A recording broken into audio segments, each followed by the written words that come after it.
جی جی جی سر. یہ آج اسٹیٹمنٹ آئی ہے شہباز شریف صاحب کی، اور انہوں نے کہا ہے کہ جی کے پی گورنمنٹ آٹے کی سمگلنگ کو روکے، افغانستان جانے سے آٹے کی سمگلنگ کو روکے.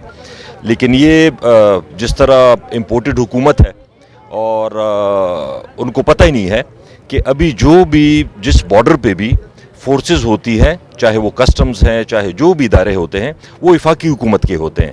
تو ان کو یہ میں ضرور بتاؤں گا کہ آپ کو کم از کم یہ پتہ کر لینا چاہیے. وزیر اعظم تو اب جس طریقے سے بننا تھا بن گئے ہیں، لیکن آپ کو یہ بھی پتہ نہیں ہے کہ بارڈرز پہ صوبے کی کوئی بھی ادارہ نہیں ہوتا، وہ سارے وفاقی حکومت کے ادارے ہوتے ہیں.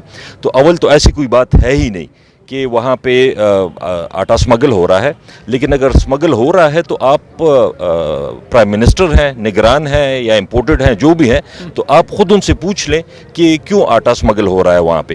اور دوسری بات یہ ہے کہ پنجاب سے جو گندم آتی ہے، وہ جب پریکورمنٹ کرتے ہیں تو یہ بند کر دیتے ہیں یہاں پہ لانا یہاں پہ بند کر دیتے ہیں کہ گندم یہاں پہ نہ آئے.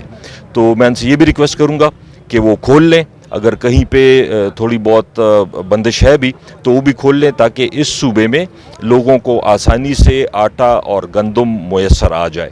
اور تیسری بات یہ ہے کہ جو کچھ فلور مل ایسوسیشن نے کہا ہے کہ کمی ہے یا سٹاک نہیں ہے، سٹاک بھی ہے، کوئی کمی نہیں ہے. انشاءاللہ تعالی ہم اپنی رسپانسبلٹی آخری وقت تک ادا کرتے رہیں گے، اور اپنے صوبے کے عوام کو جو یہ ریٹ بتا رہے ہیں کہ جی 1300-1400 پہ پہنچ گیا ہے، ریٹ 1300-1400 پہ پہلے بھی پنجاب سے جو آٹا آتا ہے، جو فائن آٹا آتا ہے، وہ اسی ریٹ پہ پہلے بھی تھا.